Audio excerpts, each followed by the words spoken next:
What is going on, guys? Welcome to your 80-second Java tutorial, and in this tutorial I'm going to be teaching you guys about exception handling. Now what exception handling is pretty much a way to handle errors. Now an error and an exception are the exact same things.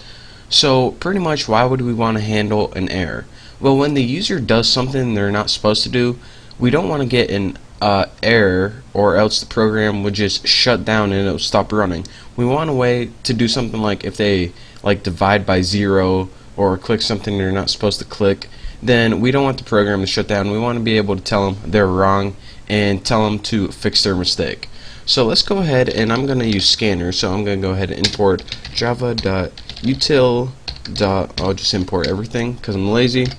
And now let's just go ahead and let's begin making our system. So scanner, I'm going to name it input equals new scanner, and as parameters type system.in.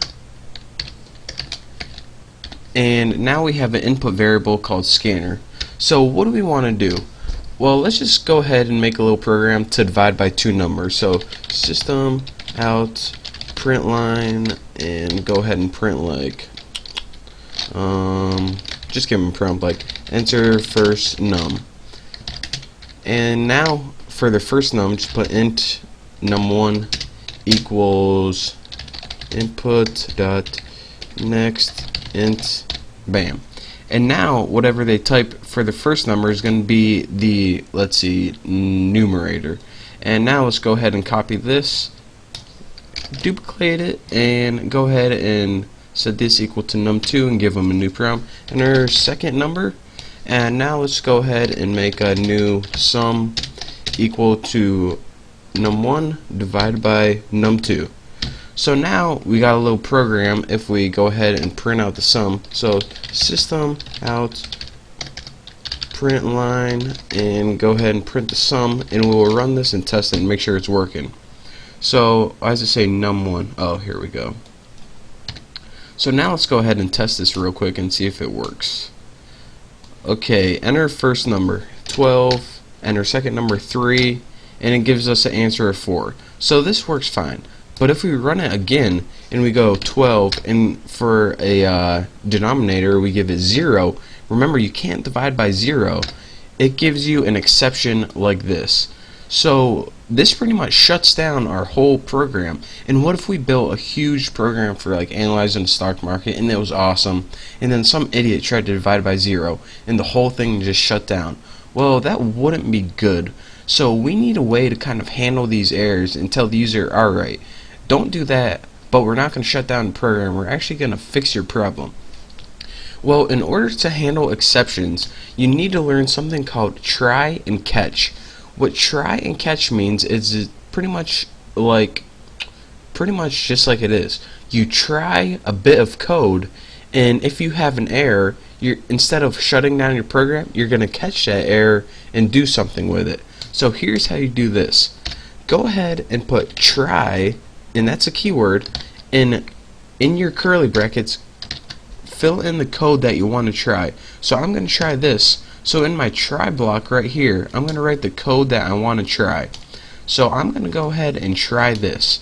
And what this try means and what this code block means, if you have an error anywhere in here, what we want to do is catch this error. So go ahead and write catch after this, and there always needs to be a catch after a try. And there can be something called a finally too, but for now, remember, there always needs to be a catch after a try. And for catch, what do we want to catch? We're going to want to catch all errors, and in order to catch all errors, remember they're called exceptions. Type exception. And why do you need to write this? There's actually different types of errors, like arithmetic error, I think one's called input error or something like that. But if they make a math error or if they click something wrong, there are different types of errors. But if you want to catch all of them, this means if they do anything wrong at all. This is just the broad exception class right here. So let's just go ahead and catch that, and the E is pretty much if you want to print out E or something like that. But if they have any errors, what do we want to do? let's type system out print line. We'll just type something like you can't do that, and let me fix this. So what this pretty much means is try this. If you have an error, do this. If not, if you try this and it works good, then this is never gonna run at all. So let me show you that. I'm gonna try this and I'm gonna enter 12, 3, bam, 4. This catch right here never runs at all. But if I run this again and I get an error and it says 12, 0, it says you can't do that. In my rest of my program, if I had any more code down here, it would continue to run normally. So what if I actually wanted to build a program so if they entered the wrong thing, then I could pretty much have them do it again over and over again until they enter the right thing. Well, let's go ahead, and this is really simple. Put int x equals 1. So I'm gonna pretty much have a do while loop, and I'm gonna do this, do the pretty much the whole try and catch. So catch this, and I want to catch that too. I want to do the whole try and catch while x that we just made, that's equal to 1, is equal to 1. So I'm going to do that over and over again while this is equal to 1. But the thing is, if it continues to execute successfully, and I'm going to set this equal, the x equals 2. So as soon as it runs successfully, I'm going to set this x equal to 2, and it says, alright, that's the point in time when I stop. So here is a way where we can keep running this program over and over again until we get the right input. So if you had a really dumb user, the program will look something like this. Run sample.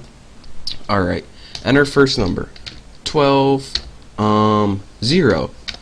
Oh, you can't do that. Try again. Okay.